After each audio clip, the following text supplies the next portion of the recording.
이승만이 미제국주 앞잡이다. 아니, 앞잡이를 왜 가택연금을 하고 왜 죽이려고 항상 계획을 세웁니까? 미국도 이승만을 죽이려고 그러고 공산주의자도 이승만 죽이려고 그래갖고요. 도남문을 지나갈 때 총격 사건이 발생해요. 총을 쐈는데 이승만이 탄 차에 뒤 유리창에 맞았어요. 희한하게 총알이 유리창을 못 뚫었습니다. 그 총알이 무슨 유리가 방탄 유리도 아닌데 이승만이 살았던 그 집에 가택연금 상태에 있었는데 거기 경비원이 폭탄을 설치했어요. 그게 터지기 한 10분 전에 발견이 됐습니다. 그거 발견한 경찰서장이 그것 때문에 특진을 했는데 뭐라고 얘기를 했냐면은 이 폭탄을 발견한 거는 내 공로도 아니고 내 밑에 있는 부하의 공로도 아니고 이거 하늘의 뜻이다. 우연히 발견해갖고 터지기 전에 제거했어요. 그걸 누가 설치했느냐? 이승만의 경호원. 그 경호원이 비밀리에 공산당원, 남도당원이었습니다. 그러니까 미국도 죽이려고 그러고 공산주의자도 죽이려고 그러고 살해 협박을 버티면서 대한민국은 무조건 광복이다 라고 이승만이 싸우고 있었고 이승만 혼자만이 아니었어요. 한경직 목사님을 위시해서 북한에서 공산당한테 다 뺏긴 사람들 서북 청년단 대부분 기독교 인텔리들입니다. 기독교인들이 똘똘 뭉쳐서 공산주의하고 치열하게 싸웠습니다. 이것은 1945년부터 6.25 전쟁 때까지요. 그때는 우리나라 국군도 변변치 않았고 경찰도 없었거든요. 이때 좌익 공산당 세력과 싸우다가 죽창에 찔려 죽고 칼 맞아 죽고 이런저런 명목으로 죽은 민간인 주로 20대 청년이 17,274명입니다. 18,000명이 거의 공산주의자하고 싸우다가 민간인인데 테러를 당해서 죽었어요. 그러니까 김좌진 장군의 아들 깡패로 유명한 김두한이라는 사람 있죠? 그 옛날에 뭐 야인시대인가? 뭐 드라마 나온 사람 있죠? 그 김두한 씨가 쓴 책 가운데 피로 물든 건국전야 유명한 책이 있어요. 대한민국 건국전야가 피로 물든 거야. 좌파 우파가 싸웠는데 그때 좌파는 100% 공산주의자고 이 우파 세력은 기독교인들이고 반공 기독교와 공산주의가 치열하게 싸우고 이승만은 가택연금 당하고 자 이러고 있을 때 국제정세가 요동칩니다. 그 다음 장면이요. 이게 세계에서 인간을 제일 많이 죽인 살인마 스탈린이죠. 동시에 공산주의 천재, 공산주의를 세계화시킨 공산주의 입장에서 아주 대단한 사람입니다. 사람을 많이 죽이기도 했고 한 전 세계 수십 개국을 공산시켰는데 스탈린의 두 가지 천재적인 전술이 나와요. 첫 번째가 용어 전술입니다. 뭐냐? 전 세계 공산주의자들한테 명령해요. 공산주의라는 말 쓰지 말아라. 공산주의를 금지하는 명령을 내립니다. 그리고 무슨 말을 쓰냐? 민주주의라고 해요. 공산주의라고 하면 사람들이 싫어한다. 무조건 민주주의라고 해요. 그 다음에 야 공산당 이름 다 바꿔. 그래서 전 세계에 공산당이 있었거든요. 폴란드 공산당, 루마니아 공산당, 독일 공산당, 조선 공산당. 야 공산당 빼. 공산당이라고 사람들이 싫어해요. 이때쯤 되면은 공산주의 혁명이 일어나고 30년 지나서 사람들이 공산주의가 나쁘다는 걸 슬슬 알기 시작할 때예요.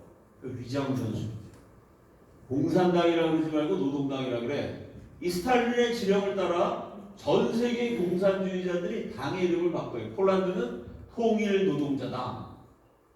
조 당이 40년 동안 폴란드를 지배해요. 여러분 인터넷 들어가서 폴란드 통일노동자당 치면은 설명이 어떻게 나오냐면 폴란드를 일당 독재했던 공산주의 정당이다. 이렇게 나와요. 사실은 공산당인데 폴란드는 공산당이 독재한 적이 없습니다, 여러분. 공식적으로는요, 통일노동자당이 독재했지 공산당 독재한 게 아닙니다. 왜? 당의 이름을 이렇게 교묘하게 바꿨으니까. 헝가리 사회노동당, 동독 통일사회당. 지금 평양에 있는 게 뭐냐? 평양에 공산당이 있을까요? 없을까요? 공식적으로 평양에 공산당은 없습니다. 공식적인 당 이름은 노동당이에요.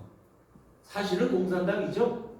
근데 이름을 다 간판을 바꿔 달아서 국민을 헷갈리게 만든 거예요. 첫째, 용어를 바꿔라. 공산당이란 말 쓰지 말아라. 둘째, 좌우합작 전술. 자, 이제 다음 주가 선거인데 선거에 후보가 나왔습니다. 국회의원 A 사람마다 성격이 다르듯이 주의 이념도 다른 겁니다. 아니 성격적으로 내성적인 사람이 있고 외향적인 사람이 있고 놀기 좋아하는 사람이 있고 공부 좋아하는 사람이 있는 것처럼 좌파도 있고 우파도 있는 거지. 그걸 뭐 서로 그렇게 싸우고 그러지 말고 우리 힘을 합쳐서 좋은 나라 만듭시다. 통일 사회 만듭시다. 노동자들이 잘 산다는 나라 만듭시다. 이렇게 얘기해. A 좌우 합작. 좌파 우파 따지지 말고 힘을 합쳐서 좋은 나라 만들자. B 이승만 같은 사람. 당신의 아들이 공산주의자면 호적을 팔아. 당신의 형제자매가 공산주의자면 그 인간 때문에 집안 망한다. 친부형, 부모자식이라는 거죠. 친자질, 형제자매라는 거죠. 친부형, 친자질이라도 공산주의는 안 된다. 이게 B예요. 국민들이 A를 찍을까요? B를 찍을까요? 아니 호적을 팔아.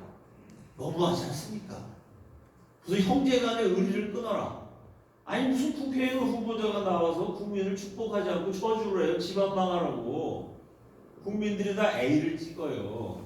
공산주의가 좋아서 찍는 게 아니고 좌우 합작해서 좋은 나라 만들자. 그래서 전 세계 한 100개 정도 나라가요. 좌우 합작 정부가 탄생됩니다. 좌우를 따지지 말고 좋은 나라 만들자. 국민들은 그렇게 하라고 표를 줬어요. 그냥 6개월 지나니까 어떻게 되느냐. 좌우에서 우가 없어져요. 우파 지도자들이 행방불명, 납치, 고문, 원인을 알 수 없는 정체불명의 교통사고, 비명행사 뭐 이런 일이 계속 일어나면서 우파 지도자가 슬금슬금 사라져요. 교통사고 나서 죽고 행방불명 돼버리고 어디 밤에 끌려갔다 오더니 그 다음날 뭐 자기는 정기 은퇴하겠대. 뭐 그 우파 지도자들의 스캔들이 막 폭로가 돼. 천하의 죽일 놈이다. 다 없어져요. 좌우 합작하라고 국민들은 표를 줬는데 우가 없어지고 좌파 열린정부. 좌파 가운데서도 진보주의자, 사회주의자, 공산주의자, 공산주의자 가운데서도요 다생적, 민족주의적 공산주의자, 국제파, 소련의 지령을 받는 공산주의자, 공산주의자 안에도 노선이 여러 가지예요. 좌우 합작에서 6개월 지나니까 저절로 우가 다 없어지는 바람에 정계 은퇴하고 다 뭐 죽고 뭐 사라졌어. 그래서 좌파 연립이 됐어요.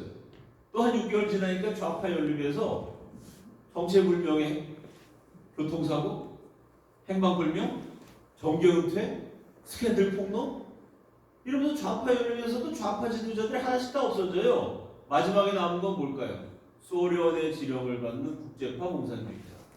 북한의 예를 들면 38선 긋고 평양에 진주한 소련군 사령관 회고록의 첫 문장이 뭐냐? 소련은 김일성 판이었다가 아니죠. 김일성이 누구지 몰랐을 테고.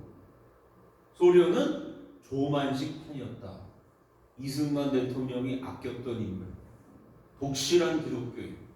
남북한 통틀어 이승만 대통령이 끝까지 우리나라 국무총리할 사람은 고당밖에 없어. 대통령 이승만, 국무총리 조만식. 이게 그 당시 조선 사람들이 머리에 그리고 있던 꿈이었어요. 북한에서는 조만식이 최고고 남한에서 이승만이 최고니까.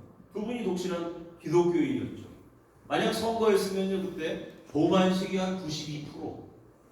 그 다음에 2위가 현준영. 이 사람은 공산주의자인데 조선의 역사와 문화를 인정하는 공산주의. 갑자기 공산주의 혁명하면 조선 사람 다 죽는다. 일단은 협력해야 된다. 조만식 선생하고도 좋은 관계를 유지했던 약간 특이한 조선을 공산주의보다 조선을 더 사랑했다고 해석할 수 있는 여지가 남아있는 아주 자생적 공산주의 최고 이론가 현준영. 그러니까 조만식이 한 92%, 현준영이 한 7%, 김일성이 1%. 아마 투표했으면 그렇게 됐을 겁니다. 근데 어떻게 됐느냐? 조만식 행방불명, 현준영 암살, 살아남은 김일성은 아들 손자대까지 70년 3대 장기 세습 독재 정권을 유지하고 있습니다. 똑같아요. 전 세계 100개가 넘는 나라가요. 공산주의가 다수에서 공산화가 된 나라는 없습니다.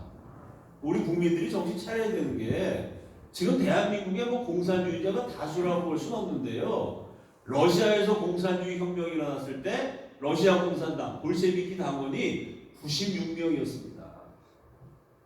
96명이 시작해서 전 세계로 50년 지배했어요. 지금 중국 16억 인구를 지배하는 중국 공산당 1921년인가 진독수라는 사람 북경대 교수가 중국 공산당 만들 때요 정식 당원이 25명 보조당원까지 합쳐서 49명 그 사람들이 지금까지 100년 동안 중국 대륙을 지배하고 있습니다.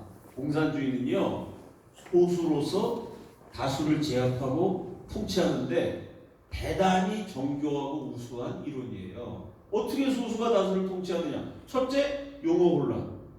공산주의라고 안 그래? 민주주의라고 그래? 그게 국민 속이죠. 둘째, 좌우합작. 힘을 합쳐서 좋은 나라 만듭시다. 그 맨날 감성팔이를 해. 그렇게 사람들의 마음을 움직여. 그래서 국민들은 좌우합작하라고 좌우파 우파 쌈질도 그만하고 좋은 나라 만들어주세요. 이런 국민들이 표를 찍으면 좌우합작이 좌파 연립이 되고 좌파 연립이 결국 일당 공산당 일당 독재로 가고 전 세계 100개국이 이렇게 공산화가 됩니다. 그러니까 미국이 1917년부터 1947년까지 30년 동안 친공 공산당이랑 친하게 지나다가 보니까 전 세계가 빨갛게 물든 거예요. 아니 이 사람들이 통일해서 노동자당, 사회노동당, 민주주의 이래가지고 공산주의 아닌 줄 알았는데 세계가 다 넘어가는 거예요. 드디어 미국이 결단을 해요. 그 다음 장면이요. 1947년 3월 12일 트루먼 대통령이 유명한 의회 연설을 통해 이제부터 미국은 공산당과 싸운다. 이때 미국이 반공 정책을 수립해요. 트루먼이 정책을 처음 세우고 40년 끈질기게 공산당과 싸운 결과 결국은 1989년에 베를린 장벽 무너지고 1991년에 소련 해체되고 미국이 냉전 상태에서 공산주의의 승리를 거두죠. 공산주의를 물리친 위대한 대통령으로 평가받는 트루먼. 1947년에 드디어 미국이 반공으로 돌아섭니다. 그 생각해 보세요. 미국은 47년에 공산주의가 뭔지 알았어. 한국은요. 1917년부터. 미국보다 30년 앞서갔어요. 대한민국은 탄생 때부터 위대한 나라였습니다. 이 나라가 지금 왜 이렇게 발전했느냐? 미국보다 무려 30년을 앞서간 위대한 기독교 지도자들이 있었기 때문에. 그 미국 정책이 어떻게 바뀌었을까요? 때려잡자 이승만이었어요. 이승만 죽이려고 괴롭히다가 알고 봤더니 이승만 말이 맞았네. 그다음부터 미국이 이승만을 전폭적으로 지원해주게 됩니다. 그래서 대한민국이라는 나라는 1948년 8월 15일 건국될 때 전 세계 유일하게 30년 동안이나 미국도 침공이었는데 우리는 공산주의와 싸운다. 세계 최초의 유일의 반공 국가로 건국이 돼요. 자, 이 과정을 지켜갔던 미국 고위 관료가 존 힐드링이라는 사람, 역시 독실한 기독교인이에요. 한국 입장에서 되게 고마운 분. 왜냐하면 미국 정부는 공산주의랑 친해야 된다. 이승만 때려잡아라 그러는데 이 사람이 한반도를 비롯한 피점령 국가 2차 세계대전 때 점령당했던 약소국 담당 고위 관료였어요. 이 사람이 볼 때는 미국이 틀렸어. 이승만이 맞아요. 반공으로 가야 돼 미국이. 근데 미국이 정신 못 차리고 워싱턴에 있는 사람들 지들은 살만하니까 지금 공산주의 밑에 들어간 나라들이 얼마나 힘든지 그때 뭐 인터넷도 없고 그랬으니까 몰랐죠 미국 사람은. 그러니까 존 힐드링이 어떻게 했냐면요. 이승만을 죽여라. 그럼 존 힐드링이 차이 피를 미루면서 일종의 사보타주를 한 거예요. 그 미국과 이승만 사이에서 교묘하게 줄다리를 하면서 시간을 벌어줬어요. 미국 정부의 방침대로였으면 일찌감치 이승만을 제거했어야 되는데 미국 정부의 고위 관료이면서 들키지 않게 표나지 않게 청문회 끌려가지 않는 선에서 한국의 반공 기독교인들을 불신양면으로 도와줬어요. 그러다가 드디어 한국에 반공 정부가 세워질 때 이분도 은퇴했거든요. 현역에서 물러난 다음에 1949년에 일어나는 이승만은 강대국 소련에 대한 미국의 편법적인 방식을 버리겠다. 소련은 센 나라니까 싸우면 안 돼. 야, 기독교 국가가 공산주의랑 싸워야지. 그게 뭐 하는 짓이냐. 이승만이 미국을 설득했다. 동시에 약소국 한국에 정당하고 의로운 태도를 취하게 했다. 니네는 우리가 해방시켜줬으니까 우리 말 들어. 그럴 수 없다. 우리는 4,000년 독립국이다. 정당하고 의로운 태도를 취하겠다는 거예요. 이승만은 미국을 자기 편으로 만들었다. 이는 위대한 십자군 운동이었다. 십자군 운동이 기독교인들이 옛날에 싸운 거잖아요. 이승만과 기독교인들이 정말 십자군처럼 영적으로 싸워서 공산화될 나라를 막아냈다. 이게 그 당시 전 세계 약소국의 명주를 쥐고 있던 미국 고위관료 존 힐드링의 공식적인 평가입니다. 그 결과, 그 다음 장면이요. 이게 대한민국이 얼마나 위대한 나라인지를 보여주는 겁니다. 저 가운데 있는 위쪽의 큰 나라가 대한민국보다 영토 250배, 말이 250배 큰 거죠. 어마어마한 거 아닙니까? 250배 큰 나라. 그 당시엔 석유 매장량 1위, 천연가스 매장량 1위, 치명, 목재 생산량 1위, 공산주의 종주국 소련이요. 엄청난 힘을 갖고 옆에 있는 나라를 다 공산화시켰어요. 유럽이 20개, 아시아 20개. 소련 옆에 있던 40개 나라가 다 공산화됐는데 소련이 공산화시키려고 그때 돈으로 무려 250억을 투자한 나라. 소련이 공산화시키려고 노력을 제일 많이 했던 나라. 실제로 대련 6개월 먹는 공산주의자들이 득실됐던 단 한 나라 대한민국만 공산화를 막아냈어요. 40개국이 공산주의 하다가 망했는데 대한민국만 번영을 거듭했습니다. 어떤 나라가 공산화됐냐면 폴란드, 동독, 체코슬로바키아, 헝가리, 러시아, 우크라이나, 리투아니아, 라트비아, 에스토니아, 벨로루시, 몰도바, 세르비아, 몬테네그로, 보스니아, 헤르체고비나, 북마케도니아, 크로아티아, 슬로베니아, 알바니아, 루마니아, 불가리아, 아제르바이잔, 체첸, 아르메니아, 그루지아, 다게스탄, 북한, 중국, 베트남, 라오스, 몽골, 캄보디아, 미얀마, 카자흐스탄, 우즈베키스탄, 키르기스탄, 타직스탄, 투르크메니스탄. 읽기도 힘차요. 우리나라보다 다 잘 사는 나라였는데 이 40개가 다 공산화됐는데 반공 기독교인들이 투쟁했던 대한민국만 공산화를 막았어요. 지금 미국에서도 공산주의가 난립니다.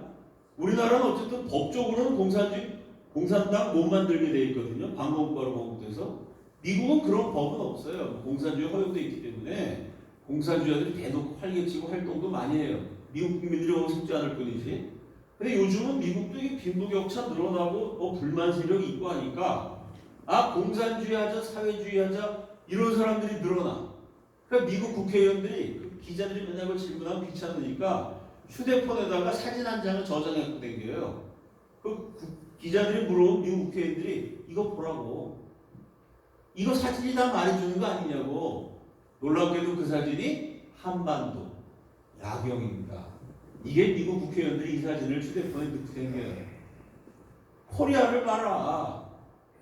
공산주의한 나라는 밤에 깜깜한 불 꺼진 나라, 빛이 없는 나라가 됐고 공산주의 안 하고 자유민주주의, 자본주의 했더니 밤에도 저희 서울하고 의정부까지 거의 휴전선 밑에까지인데 아니, 국민들이 잠을 안 자고 어디 가서 노시는지 이게 완전히 그냥 불야성이죠.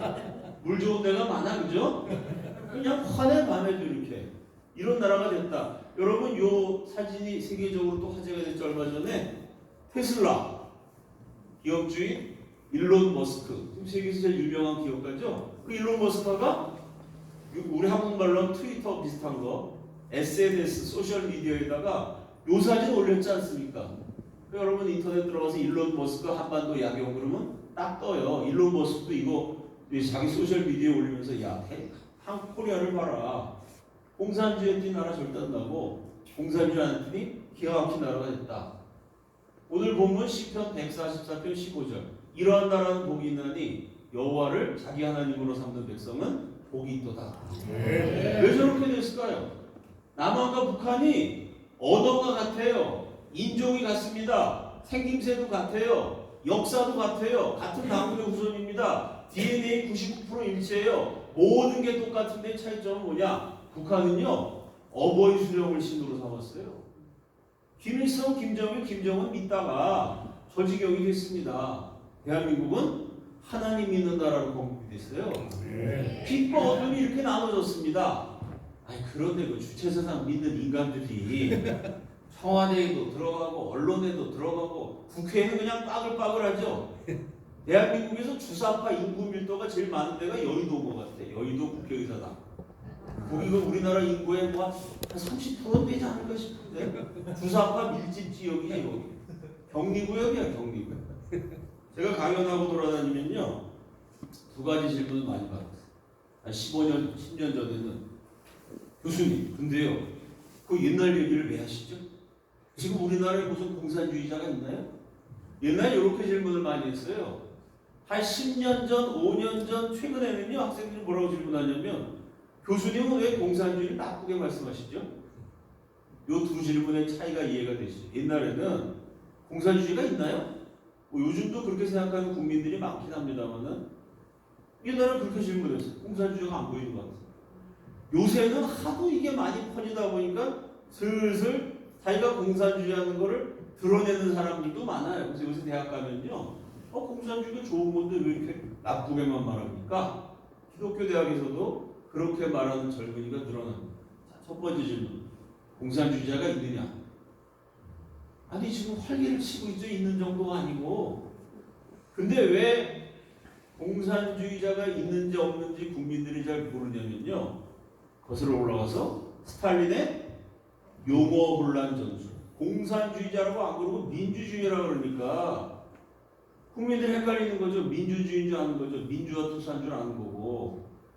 또 좌우합작 전술. 힘을 합쳐서 좋은 나라 만듭시다. 이러고 감성 파괴하니까 한국 사람들 정이 많아서 그냥 예쁘고 아름다운 소리하면 감동받아서 막 글리 넘어간단 말이죠. 정치라는 건 냉엄한 현실이니까 예쁘고 아름답게, 그래서 뭐 국가라는 게 이렇게 예쁘고 아름답게 운영될 수가 없습니다. 근데 뭐 다 나눠주고 퍼주고 다 같이 잘 살다 그러니까 속아 넘어가죠. 한국에서 용어 혼란 전술 지금까지 이어집니다. 그 다음 장면이요. 자, 이때는 공산주의가 합법이었어요. 그래서 박헌영이가 서울중앙방송국 KBS, 이때 텔레비가 없었기 때문에 KBS 라디오에 나와서 각 정당 대표가 연설하는데요. 지금도 국회에서 정당 대표가 연설하잖아요. 이때 조선에 있는 각 정당 대표가 연설할 때 합법적으로 박헌영이 KBS에서 연설했는데 뭐라고 연설했냐면, 진보적 민주주의의 깃발 밑으로. 공산주의의 깃발 밑으로가 아닙니다. 공산주의란 말 쓰면 안 돼요. 스탈린의 지령이죠. 지금도 진보적 민주주의라고 합니다. 어떤 사람이 진보를 말하고 민주를 말하고 인권을 말할 때 그게 대한민국을 살리는 진보고 민주고 인권인지, 대한민국을 죽이는 진보고 민주고 인권인지를 구분을 해야 됩니다. 정말 대한민국 사랑하는 진보 민주 인권이 있겠죠. 그러나 저런 단어를 쓰면서 박헌영이가 저렇게 연설한 게 1945년, 80년 전부터 이 사람들이 써왔던 수법입니다. 분별이 필요한 됩니다. 다 함께 따라합시다. 선거가 아니라 전쟁이다. 대한민국 선거를 선거로 생각하던 낭만적인 시대는 지났습니다. 선거인 이유는요, 선거는 자유민주주의 국가에서 하는 거예요. 자유민주주의 국가에서 모든 정보가 투명하게 공개가 되고, 야당이 되든 여당이 되든 대한민국과 자유민주주의 체제를 수호하려는 세력이면 그건 선거죠. 아무 당이나 뽑으면 돼요. 그런데 이건 체제가 걸렸다 그러면 선거가 아니죠? 자유민주주의를 주장한 세력이 있고 공산주의를 주장해, 주체사상을 주장해. 실제로 북한 갔다 오신 분들 가운데 제가 지난주에도 만났답니다. 아버지 어머니가 평양에서 올라오신 분이라 입만 열고 때려잡자고 산다. 아버지 엄마하고 수도골통 소리 그만하세요. 이랬던 분이요, 어느 정권 때 평양 갔다 와서 열렬한 반공 투사가 됐어요. 제가 그 학교 가서 4주나 특강을 했습니다. 왜 그랬냐? 자기가 평양 가서 북한 사람들 이렇게 풍경을 딱 보고 구경하고 왔대. 그리고 대한민국에 딱 들어왔는데 뉴스를 보는데 뉴스 앵커가 말하는 것도 그렇고 일기예보가 나오는데 일기예보하는 아나운서가 어디 있는 것도 그렇고 이게 다 북한 색깔이야. 길거리 지나가다 막 조형물이 세워지는데 이게 북한 스타일이야. 현수막도 그렇고 플래카드도 그렇고. 그거 보고 충격받아가지고 야, 어떻게 대한민국이 북한 따라가지? 이러고 돌아섰다는 교장 선생님도요, 제가 지난주에 만났습니다. 우리가 모르는 사이에 이런 일들이 벌어져요. 왜? 용어 혼란 전술을 쓰기 때문에. 그렇다면 다 같이 자유민주주의를 주장하고 대한민국이 자주독립국으로 국민들이 행복하고 번영하기를 바라는 정당끼리 경쟁을 한다면 그건 선거인 게 맞고요. 70년 대한민국의 번영을 이끌어 기독교의 근반한 자유민주주의 시장경제 체제, 이거를 둘러풀려는 세력이 있다면 그걸 둘러풀려고 6.25 전쟁이 일어난 거 아닙니까? 조국 통일 전쟁이 일어난 거 아니에요? 공산주의를 통일하기 위해서. 자, 그 노선을 따르는 세력이 있다면 이거는 총과 칼을 들지 않고 민심으로 하는 전쟁입니다. 아멘. 전쟁이 이기려면 다 같이 싸워야 돼요. 성경에 근사한 말이 있죠? 예언자 엘리사 엘리야를 가리켜. 한 예언자가 죽으니까 왕이 와서 눈물을 흘리면서 이렇게 말하죠. 이스라엘의 병거와 마병이여, 깨어서 성령 충만해서 나라와 민족을 위해서 기도하는, 그리고 진리를 외치는 그 한 사람이요 이스라엘의 병거와 마병이요. 요즘 말로는 첨단 무기고 핵무기라는 얘기입니다. 대한민국을 지키는 국방력, 깨어서 기도하는 한 사람, 침묵하지 않고 진실을 용기 있게 증언하는 한 사람, 대한민국의 건국 정신을 따라 기독교 신앙으로 공산주의와 싸우는 한 사람입니다. 여러분 모두가 그 한 사람이 되시고 그 용사가 되셔서 대한민국을 지켜내는 이번 선거가 될 수 있기를 예수 그리스도의 이름으로 축원합니다. 아멘. 기도하시겠습니다. 살아계신 주님, 공산화가 되면 10번도 더 됐을 수많은 위기 속에서 이 나라를 지켜주시고 지금까지 인도해 주신 것, 우리가 제대로 깨닫지 못했지만 하나님 아버지의 크고 놀라우신 사랑이요 은혜인 것을 고백합니다. 우리 국민들이, 대한민국이 정신 못 차리고 있지만 또 한 번 이 나라를, 이 민족을 불쌍히 여겨 주시옵소서.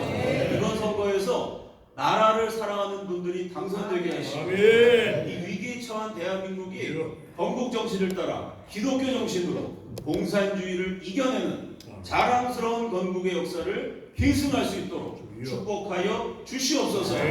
우리 모두가 기도하기 원합니다. 행동하기 원합니다. 용기 있게 진실을 증언하기 원합니다. 깨어서 기도하며 나라 위에 행동하는 의정부의 그리스도인으로 말미암아 의정부가 달라지고 대한민국이 달라지는 하나님 나라의 역사가 이 땅에서 이루어지게 하여 주시옵소서. 예수님 존귀하신 이름으로 기도드립니다. 아멘.